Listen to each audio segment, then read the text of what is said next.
Welcome to the U.S.-China Global Education television series, presented by the Confucius Institute U.S. Center in partnership with the World Affairs Council, Washington, D.C. This 10-part series brings together presidents of universities and cultural institutions that host the Confucius Institute, along with distinguished American business, diplomatic, and educational leaders, to discuss the importance of global education, language development, and people-to-people exchange between the United States and China. My name is Tony Cully Foster, and I'm the President and CEO of the World Affairs Council, Washington, D.C. Our focus is on global education, international affairs, and global communications. Like the Confucius Institute U.S. Center, we build educational bridges and advance international understanding between students, teachers, and professionals in the United States, China, and worldwide. We have a valued strategic partnership with the Confucius Institute U.S. Center. Their focus is on Chinese language development, global education, and people-to-people exchanges between the United States and China.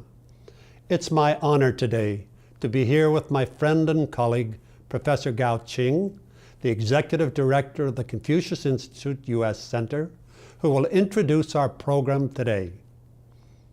Thank you, Tony.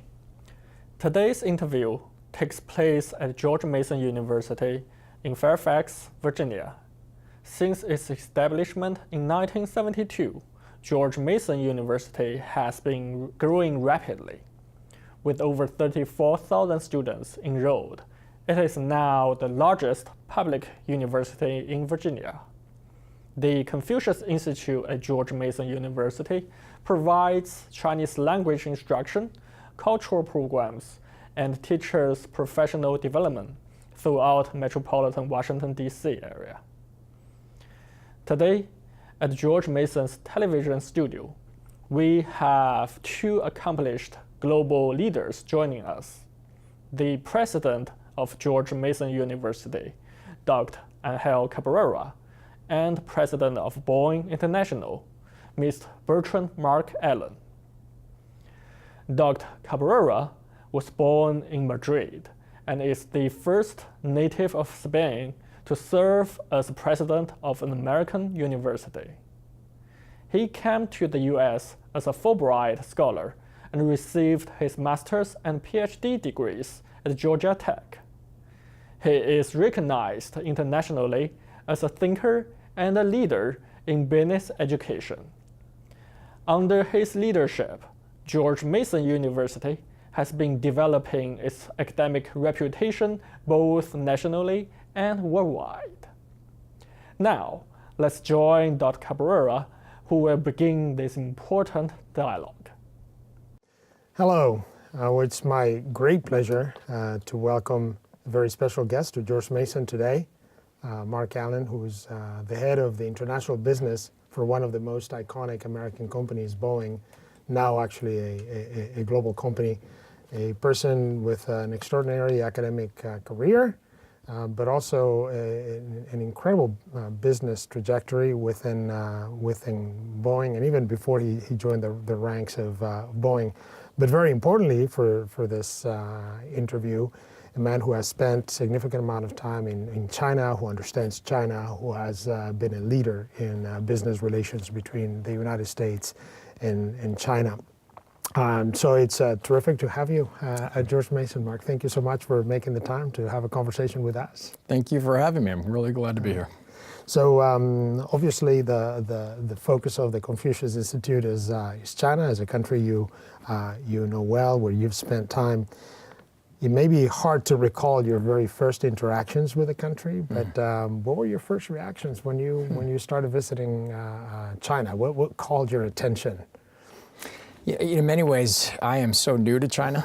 My first trip to China was 2009, so not even a decade ago. And I went as part of a trip that touched Beijing, Shanghai, Tianjin, but we were in Shanghai in time for the expo. And you can imagine, I mean, I don't know if you had a chance to go to the Shanghai Expo. No, I missed it. But it was extraordinary.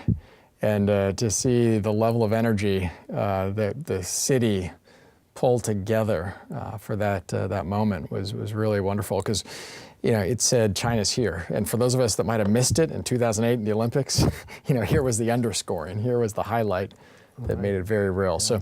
So when I finished that trip, I knew that there was more happening in China than I could ever have perceived before when I looked at it from afar. Right, and what I hear from folks who've been going to China for many years is that they cannot believe the transformation of the country, right? From a year to the next, cities are transforming, new cities are growing, infrastructure is laid out. I bet you've even seen that transformation since 2009. Oh, absolutely. We moved into China and lived there permanently, started in 2011 for about 3.5 years. And you don't see it necessarily when you're in it, but since leaving and now going back regularly, you just see that it's leapfrogging year after year after year. And really, it's the equivalent, if you think about it, of decades of development and growth being condensed into years. Yeah. And that's a remarkable accomplishment. It creates all kinds of challenges, and it certainly introduces new dynamics the world has never experienced before. So to give our viewers some idea of the sort of the magnitude, if you were to characterize how much of Boeing's business occurs outside of its home market here in the United States, and of that, how important is the Chinese market for your company? Let me give the historical perspective. In 2000, about 35% of our backlog was non-U.S. Today, that number is 80%. And today, of that 80%, China is over a quarter. So it's an absolutely critical market for our company, as it is at this point for most companies. And remember, we are the United States' largest exporter. And so, all of the technology development, all of the jobs in the U.S., all of that hinges on this very important commercial relationship. Yeah, I mean, it's, in fact, I read somewhere that the presence of Boeing in China is as old as the diplomatic relations between China and the U.S., right? I mean, it dates back to the historic trip of Nixon to China, isn't it? Yes. I mean, when Nixon arrived, Air Force One was a Boeing 707. Mm-hmm. And when that plane landed in China, greeted, of course, by the then premier, it immediately launched a discussion about buying and selling airplanes. And before the trip was over, there was an agreement to buy by China 10 airplanes from Boeing. And so 707 started to deliver into China just a few years later. So if I had all this money and I wanted to now buy 10 planes like the Chinese did in 72, but I just wanted to buy one, how much is that? How much would you charge me? Well, it depends on what kind of airplane you want. I see you kind of as a 747 guy. Yes, let's go big or go home. Yeah, go big or go home. So we have a catalog list price that's on our website, and you'll find that when you start talking 747s, you're up in the $300-400 million range. When you're talking 737s, you're at the $100 million range. So that's kind of your range by our rough estimates by our catalog pricing. Right. So every sale matters a great deal, huh? Great deal, a great deal. So in thinking about that, right? I mean, given how the process of selling an aircraft, and I'm guessing when you make a successful sale, it's not one, but maybe 5, maybe 10, maybe bigger sales. Yeah, should be. How important is the personal connection? I know there's business, there's technical specifications, there's pricing considerations, there's service considerations. But there is also a personal consideration, right, between your company and the airlines that you're serving. And when you're doing that internationally, and when you're going to China, how important it is, that ability to establish a personal rapport with a person that is on the other side of the table? Yeah, so Boeing's business it breaks across 3 different categories. We have our commercial airplane business. We have our defense, space, and security business, and we have our services business. Each one of these are, in their own right, very strong, critical business units for the enterprise. And yet they're very different. If you're launching the next rocket to Mars, that's a very different project than if you're selling a commercial airplane. But whatever you're doing, I think relationships are key. They're just central. And all around the world, they're central.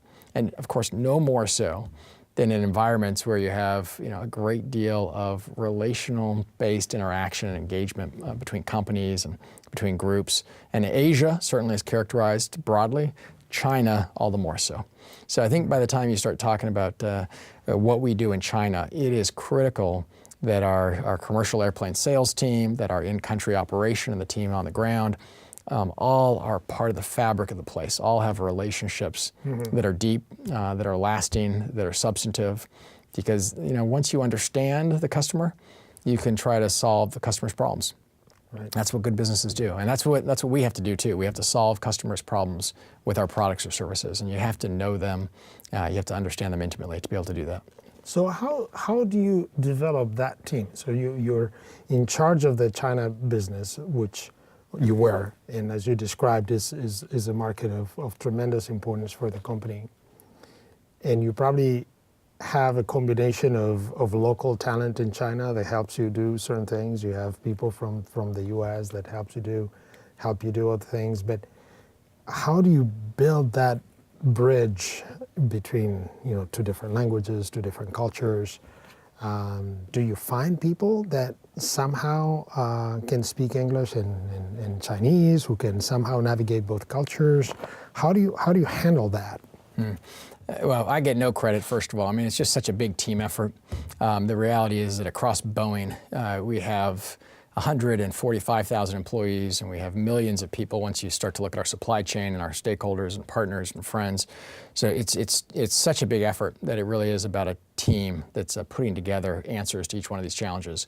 And the talent question, the talent challenge, which is really what I think you're pointing at, is one of the most fundamental to our success. I can tell you a great story about China. For many years, the Boeing commercial airplanes sales leader for Asia was a gentleman who worked out of Seattle. And as he took over the team, he started in the sales role about the same time I took on the country team role.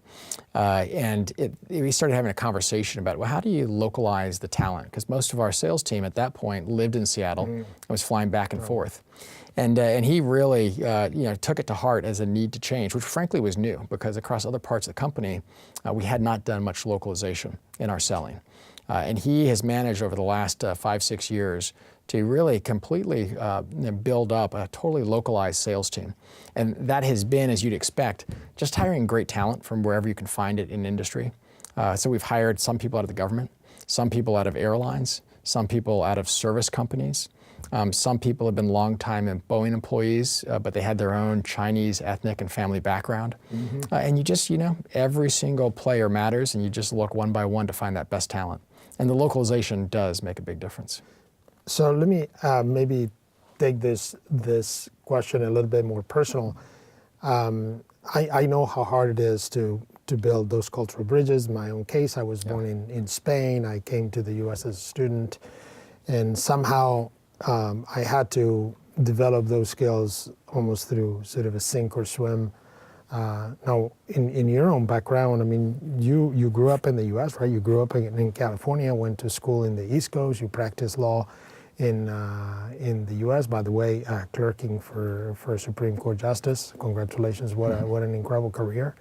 But none of those incredible steps, in a way, were signaling an international career. And all of a sudden, you are in China. You're handling the international business. And soon enough, by the way, running Boeing International. How hard was that transition for you, and how did you deal with your own personal growth? Yeah, it is very personal, and I think that's the core of it. You've experienced it in your career as well, moving around the world, running all kinds of different institutions. When I was a young boy, I lived in France for about a year and a half with my family. And I've always really treasured that experience. And I never had words for it, of course, as a kid. But I realized as I got older exactly what it was. And it's what I tell my kids, and we took them to China for very many of the same reasons. But I told them it's the value of the pause. I think when you grow up in one spot, wherever it is in the world, if your reality is defined by a local context only, and there aren't that many inputs that come from afar, what happens is you begin to associate what you see with what is right. And the pause is when you drop yourself into a very different environment, very different context. Everything's different. if you react by saying everything's wrong, you'll just blow up, you explode. If you do it at a young age, what happens is you realize to pause, and if something's different, then you classify. It might be, different right, different wrong, or just different. And that is such a valuable skill when you're working across borders, seeing something different and pausing, as opposed to seeing something different and reacting. And I think that for me, that time in France, without me even knowing it, taught me the value of the pause. I think that's why it's so important for young people to get exposure, really substantive global exposure early. They need to understand the value of the pause. Yeah. Well, just in case that any of my colleagues ever watch this tape, they may believe I planted the question and I did not. Because I'm always insisting with my colleagues that we need to somehow try our best to make sure that 100% of our students, before they get a college degree, have had some experience like what you had in France. It makes a world of difference. I mean, it really does. And you can see it when we've been in one place forever, we become so rigid. And this is not a world where it's going to pay to be rigid. Yeah. Agility, flexibility, adaptability, and frankly, dealing with dealing with vagueness, dealing with things that aren't clear cut. Those are some of the critical characteristics for success in this new world order. So let me ask you maybe a question about how Boeing engages in those communities in this very globalized world. I've even through my career I've run into business Boeing executives in different parts of the world, Saudi Arabia also, which is a big market for you, and there's always the sense that for Boeing it tries to send a message in those places that you care about what happens in those communities, that you want to engage. Why should you care? Why not just sell the plane or the service and get out? Well, I mean, why do engage? We don't exist except for when we're helping our customers. And that's a big context. I mean, helping customers is about delivering an airplane to them, helping their aviation economy grow, helping their macro GDP grow. But it's equally being a responsible corporate citizen. I mean, we're big players in a lot of these environments. We shape the economy, but also the culture of the community. And so that matters to us. We also shape the people. I mean, we have people who come and live with us, more than they live at their house. That's the reality of all of us in our work lives. Right. And so how we treat our people and also how we empower them to go back into the community matters. So for example, when I was in China, one of the things I loved to do was to participate in some of our corporate citizenship activity there, which most of it, not all of it, but a lot of it was based around STEM. Science, technology, engineering, mathematics. Right. And we would go into both elementary schools and high schools and universities and work with the kids in STEM fields to try to draw out their interest. Now that helps China because it develops the right kind of mindset in students, but it also helps Boeing because I promise you some of those excited kids, they are going to be Boeing badged employees someday designing, building airplanes in China for Boeing. So it's a mutual benefit kind of a relationship. It makes sense, and if you don't do it, then I think you kind of have got a short-termism view of the world, and you're probably not going to be there for 100 years. It's fascinating. A few years ago, I actually wrote a book on what it takes to be a successful global leader, and we interviewed a lot of people who, like you, have had a successful career, and that whole notion of what we ended up terming global citizenship, in the sense of sort of caring for what happens in the community where you do business beyond the very core interest of the business. That seems to be a consistent element across successful business leaders. In other words, those people who treat business transactions as just that, as just a transaction, they don't tend to be consistently good. Yeah. Well, I think that's part of that is it defines the culture of your people. And since people always determine the success or failure of any organization, do you want people who truly care about the community around them or not? Well, since everywhere you go for Boeing, whether it's a Boeing operation in the United States or in China or anywhere else, you have people whose families are there, people who have other investments and interests there. If you had people who are cold-hearted to that, what kind of people do you have? How successful will they be working as a team?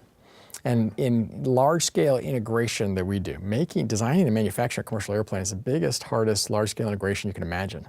If you don't have people who work as a team, you're going to fail. Mm-hmm. So I frankly think it's not a surprise. I'm interested to hear that you did the data studies on that and saw that. It makes sense to me, because if you don't have the right kind of people, the company will fail. So, obviously, as the head of this very large international business enterprise, you must be making decisions almost every day about who you send to what job in what country, right? You're probably coordinating teams throughout your multiple. What do you look into, or maybe put in another way? You've met some of our students earlier, right? If a young George Mason student is thinking, "Gosh, I would love to work for a company like Boeing when I get out of here, but I would love to have a global career." Now that they have time to maybe pick some courses or other courses or have certain experience or not, what would you recommend them to do? Follow their passion. Passion is kind of the unifier. If there's not passion there, there's never success. So first thing you have to do is figure out where your passion is and then build around that. And then I think there's plenty of space to be creative and pull in different other elements of your interests as well. But if you don't understand yourself very well, you won't chase your core passion, you'll never really succeed. So first, passion. Secondly, from an international perspective, I mentioned it before, I want people who can manage ambiguity. Mm-hmm. If they can't manage ambiguity, they will be defeated fast in whatever environment I send them to. So they have to be able to manage ambiguity. And then thirdly, last, they have to have wide context.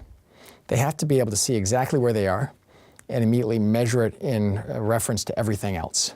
So you can't be effective, for example, as a country manager, if you're too narrowly, if your scope of vision is too narrow to your subject matter, like engineering, mm-hmm. or sales, or government affairs. If that's all you see the world as, you can't effectively knit together a whole view across the broad country market.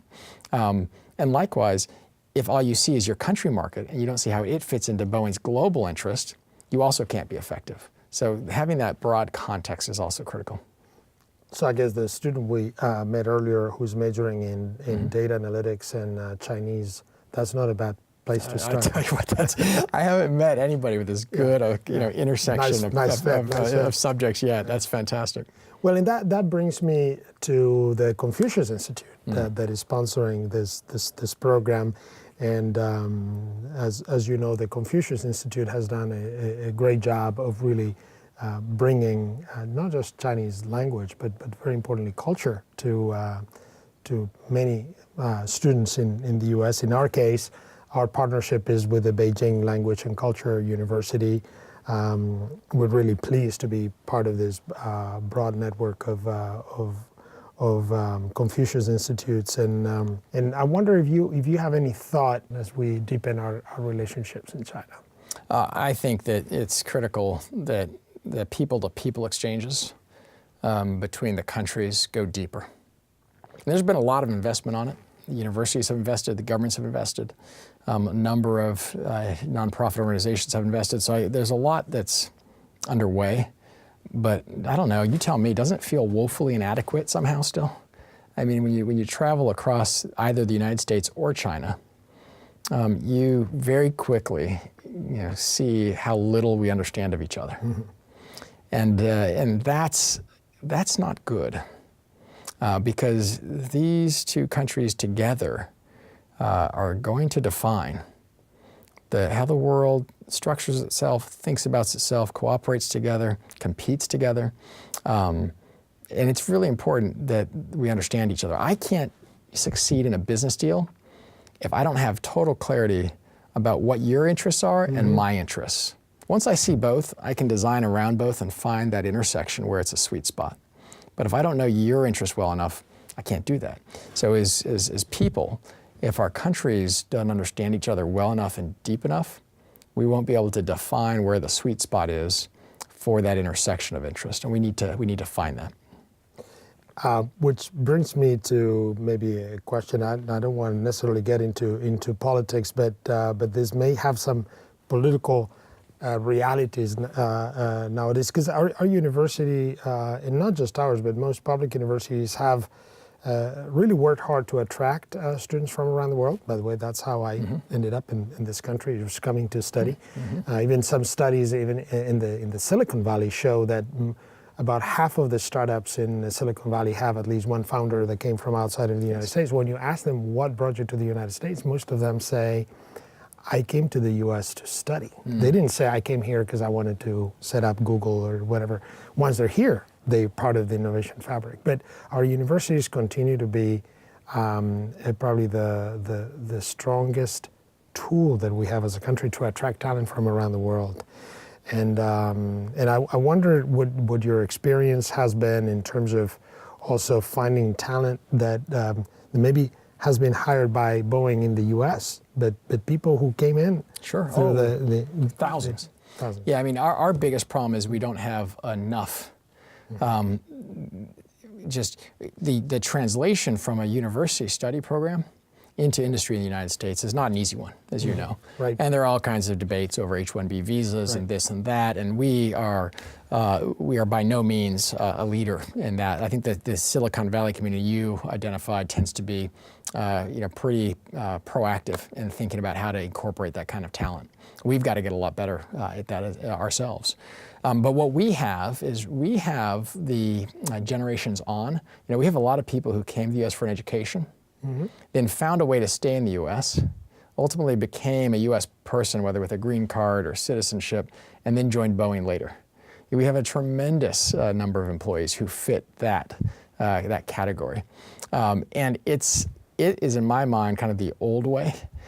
But now the world's moving so fast. The acceleration, the pace of change is so quick.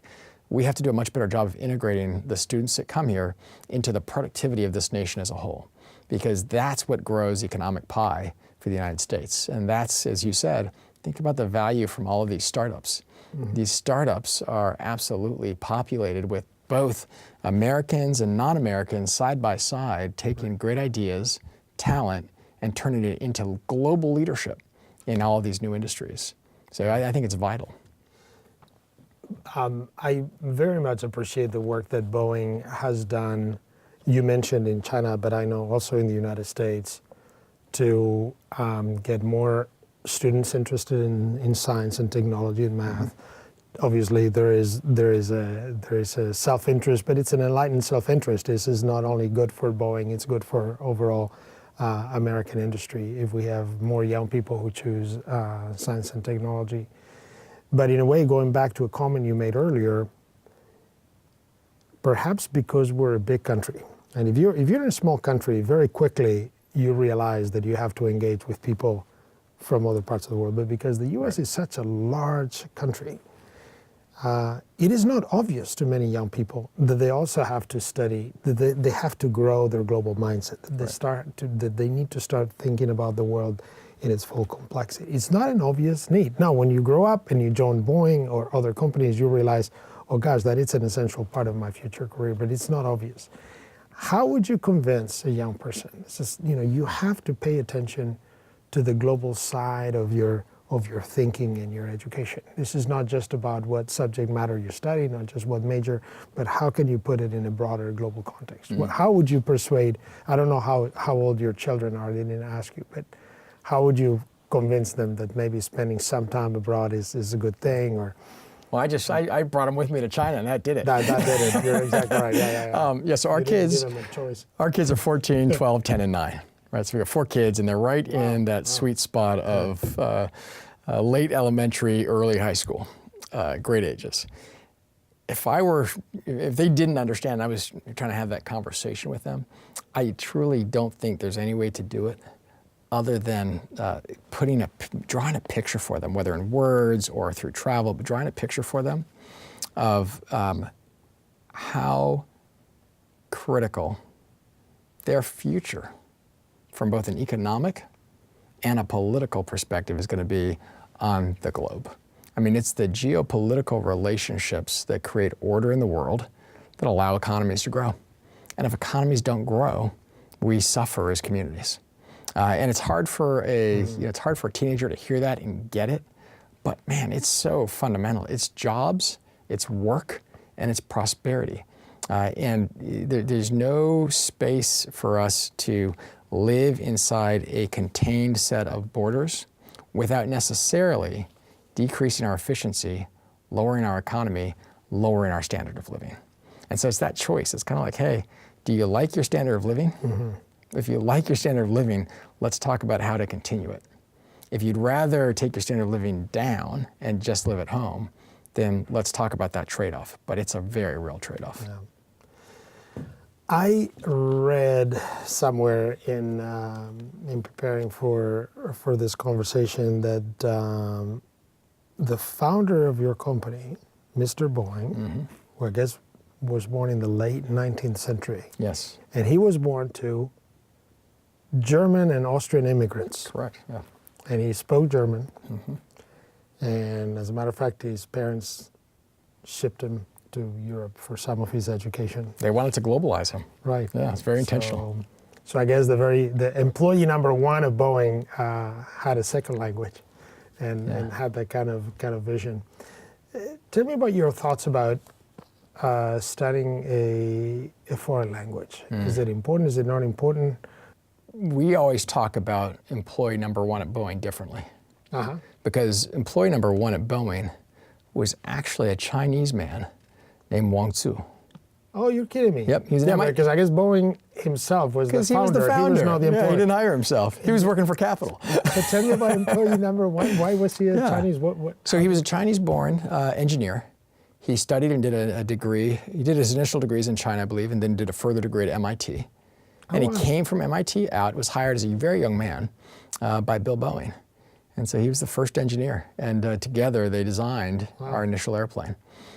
So that was actually a great example of even from, that was 1916. Wow. So at our very founding, we started with a global platform. We started tied to China in this very unique way. And we started with multiple languages, right, prevailing inside the workroom at Boeing. I think language is critical.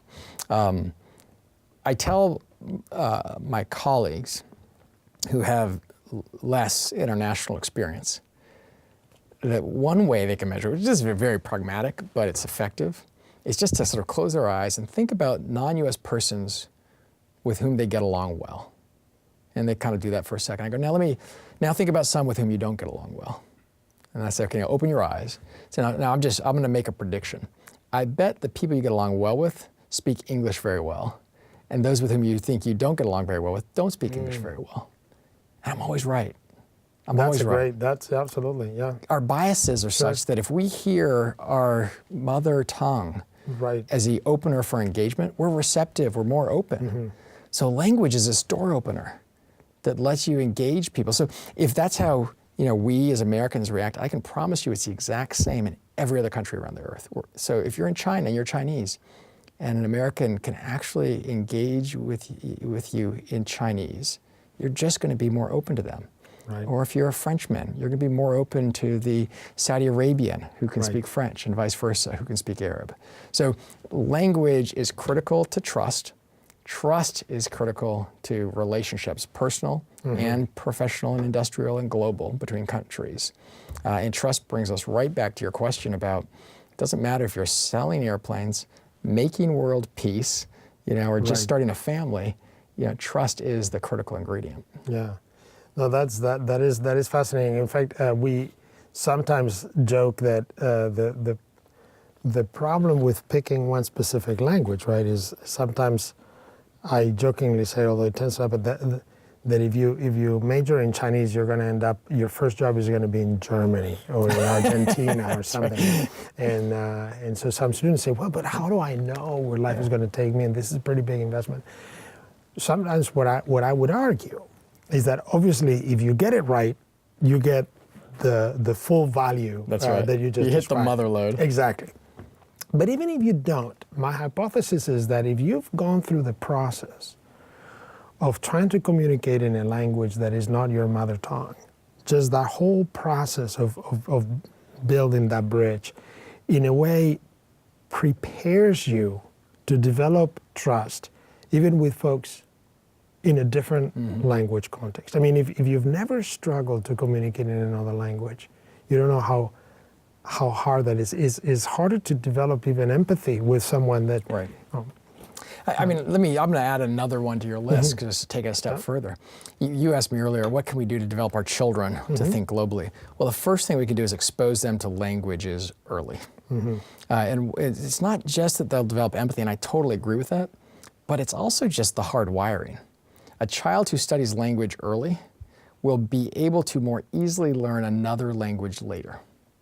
I mean, there's plenty of science and study that proves that, but what happens is it's just like everything, every other muscle in our body, if you use it, you develop it. So if you use that muscle to hear sounds that don't sound like the normal sounds in your mother tongue, you get better at identifying different sounds. If you've had a conversation with somebody who really struggles to understand others who speak with an accent, that's probably somebody who never studied a lot of language, because their ear muscle never developed. It's very narrow, it's very rigid. If you study multiple languages as a child, there's less rigidity, it's broader. So even if you study Chinese as a child and you later work in Germany, you will have an easier time learning German in Germany than if you hadn't studied Chinese as a child. It just changes the hardwiring. Right. No, and it's been fascinating. As a Spaniard, married to an American, and we have two children who grew up both in Spain and in the U.S., and they grew up in a bilingual setting, and I always remember them even very early on in the airport in Spain, and asking me, why do they have to repeat everything twice? Because they would say something in English, in Spanish, and then in English, and for them, it was like the two were so familiar. They kind of assumed that the entire world would understand both languages. And at some point they realized that that's not the case. That's fantastic. And it's sort of the cookie phenomenon. They one day realized that if they ask for a cookie to a galleta person, there's no cookie. And if you ask for a galleta to a cookie person, so it's like, oh, okay. So there are cookie people and galleta people, exactly. So with the Chinese government has right now created a network of 110 Confucius Institutes in the United States alone, because there are a whole number of them in other countries, but in the United States alone, 110 Confucius Institutes. Why do you think they do it? Is this a good idea for China to invest in somehow help even American students to learn Mandarin and to understand Chinese culture? Would you encourage them to continue to invest in Confucius? Or my experience in China with both its people, its businesses, and its government is that China is very far-sighted. And by its culture and history and norms, is very comfortable making investments in long-term decisions. Now, I'll give you an example. There right now is an investment in an area pretty far outside of Beijing. I'd be guessing, but it's somewhere between 100 kilometers or more, where there's a proposal or a plan to relocate much of the government operation out of Beijing because of congestion. Well, right now there's nothing there. There's nothing there. And I think if you're in the American context, people would look at a plan like that and say, well, it's impossible because there's nothing there. But in China, it's a long-term plan, and there will be something there. The intent will be carried through, and we've seen it in development after development after development.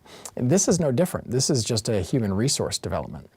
This is developing the people both of China and the U.S. The people of China are developed because there's opportunities for teachers who are able to engage and learn American language and culture even better while they're here and a part of this. Plainly, there's development of American students, and that's a long-term investment in this collaboration and context and understanding that we've been talking about.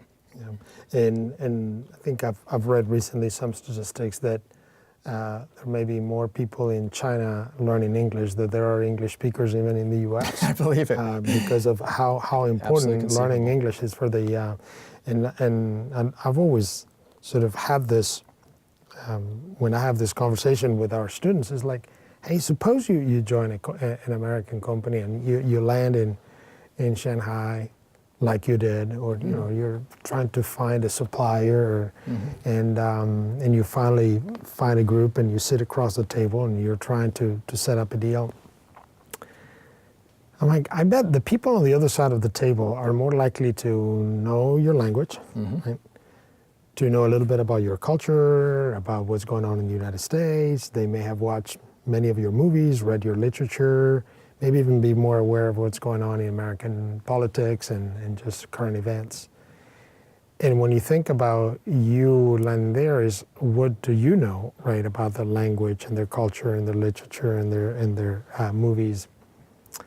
And I'm thinking, that's not a terribly great way to do business, right? When one side has so much, a much deeper understanding of the other party's culture and background than you do, right? So, I see a little bit of a disparity between the incredible investment that people in China, don't forget about the government, just people, families are making in making sure their children learn English and that they can somehow communicate internationally, and the effort that we're making in the U.S. in making sure that our children have those skills too. You know, I mean, I think when Hillary Clinton was Secretary of State, she really strongly supported the stand-up of the 100,000 strong effort, which was moving 100,000 American students in high school and beyond to go study in China for a time. That was reflective of the same kind of understanding that we see embedded in the Confucius Institute from the Chinese side. So both sides get it, but at the level of deep community reality, you know, I tell my kids, I say, you know, you have won the lottery by being born in America at this particular time in history. You've won the lottery. And most of the world does do business in English.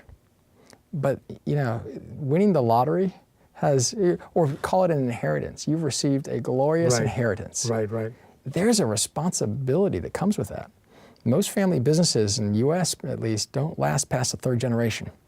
You know, in other words, they're time limited because it's hard to persist with excellence. And the only way you'll see real persistence over time is with a total rededication with every generation to excellence. If you understand that, you don't take the fact that the rest of the world speaks English for granted. You say to yourself, yeah, but they didn't have to. It just so happened that at this time in this place they do. Excellence is going to be me, over-investing in my ability to succeed in a global context, irrespective of the great inheritance I just got from Grandpa. Right. Yeah. Sometimes I also feel like a huge asset that the United States has and that continues to grow every year, being one of the most attractive destinations for immigrants around the world. Right? We have this endless supply of people who will eventually be integrated in American society, but yet they're very familiar with other cultures. And somehow I've always felt like we need to do a better job of leveraging that, right? I mean, we do a great job on the integration side. Sometimes we do such a good job that even the other culture or the other language may disappear, even the Hispanic community. Sometimes Spanish disappears within just one generation, maybe two. And I feel like, gosh, that's such an incredible asset if we could leverage that and even maybe invest more locally in schools that can preserve Chinese among the Chinese American community or Spanish in the Hispanic. Some people at times feel a little threatened, like if you preserve the other language, that sort of counters integration. But my sense is you can do both. You can fully integrate an American setting, yet somehow preserve that understanding of another culture that can become a strategic asset for the U.S. Yeah, I'm not even going to pretend to understand how to make all that work because we see it in Canada with the struggles between French and English. They've done a nice job, but it's still a struggle politically. Right. In the U.S., it's a struggle. I just have no idea. But here's what I am absolutely confident of. America truly is great because of the way you described that spark of effort and ingenuity coming together through generational infusion of talent and excellence. It has been a global story. I mean, immigrants to the shores of the United States have been a global story that's made us great. And in many ways, I as an American, mutually self-interested, I want to make sure that we're continuing that global story with our Chinese friends and business partners. There's so much talent in China. It would be an absolute loss for the world and for world growth and opportunity if the talent in China isn't connecting and working with the talent in the United States. If we just kind of sit in our own tents and do our own work, that will be disaster for everyone. Well, I think that's just a terrific statement to wrap up this conversation. Thank you so much. Thank you for sharing your personal story of running an incredibly complex and global organization. Thank you for sharing your personal story of how you got to the point where you are and how you view the potential for not just education in the U.S., in China, but for the very strong relationship between the two countries. It is much, much appreciated, and I'm sure our viewers will appreciate it as well. Thank you so much for being with us today, Mark. Well, thank you for your leadership, and thanks for a great discussion. Thanks.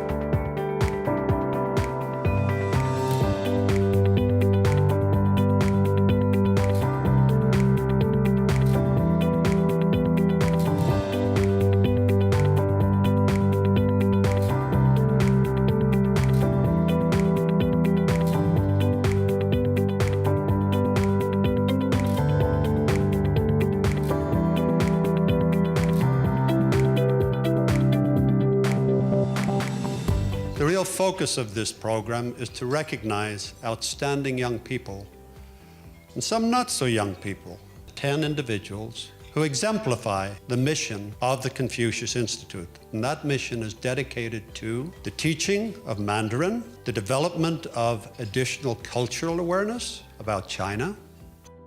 We have 10 exemplary students representing the vast diversity of the students body of Confucius Institutes all over the country.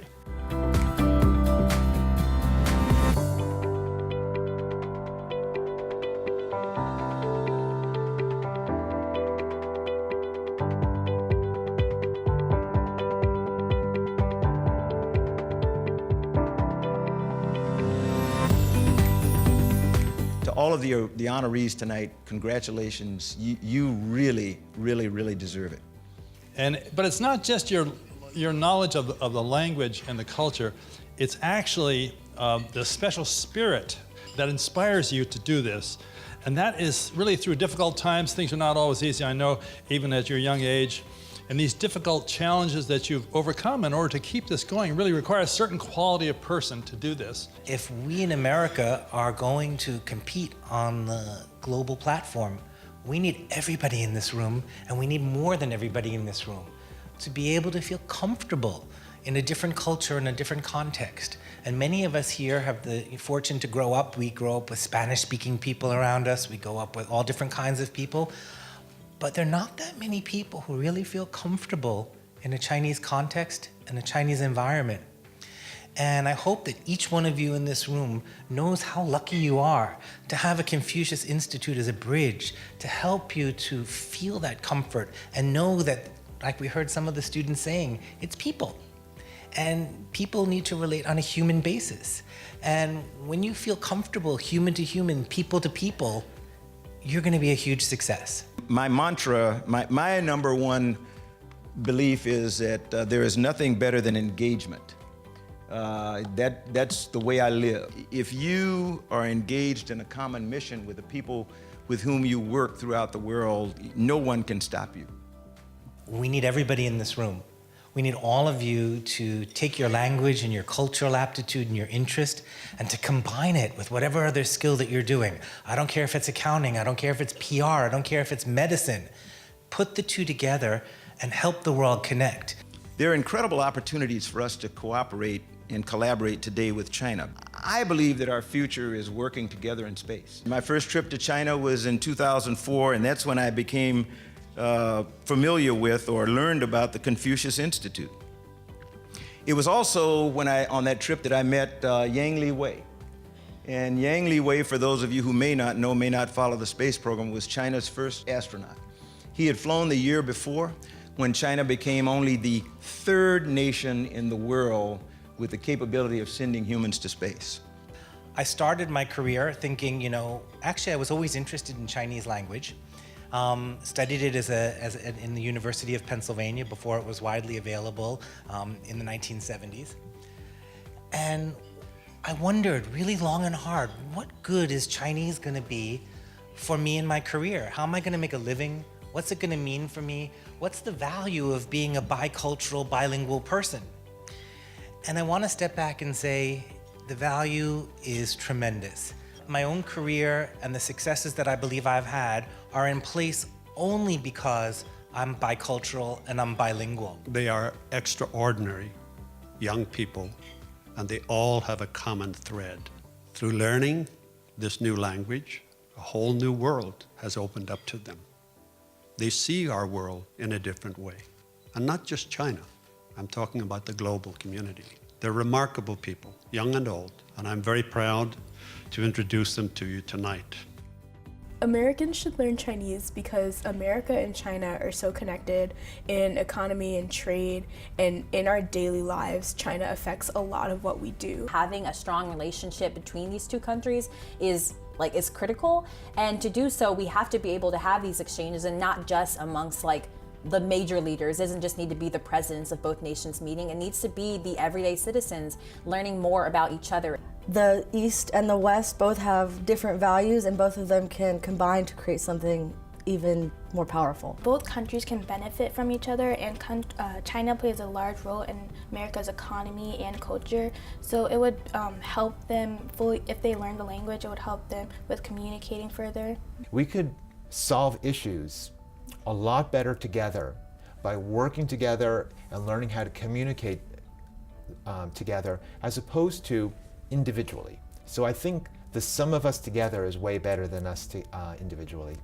Americans should learn Chinese just so they're not sitting in their little corner of the world. It's really easy to put the blinders on and not really pay attention to what's going on in the rest of the world, but we all have phones. Technology keeps us so interconnected that you almost can't afford not to pay attention to what happens outside of the United States. It's one thing to go to a place like visit China, but it's another to be able to interact with the people in their own language.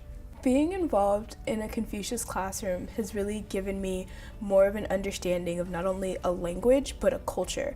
And I've spent the past 6 or so years really immersing myself in Chinese, from the classroom to the field trips to the music to the people. And I want to major in international relations, and a lot of that is because of the experiences that I've had in my Confucius classroom.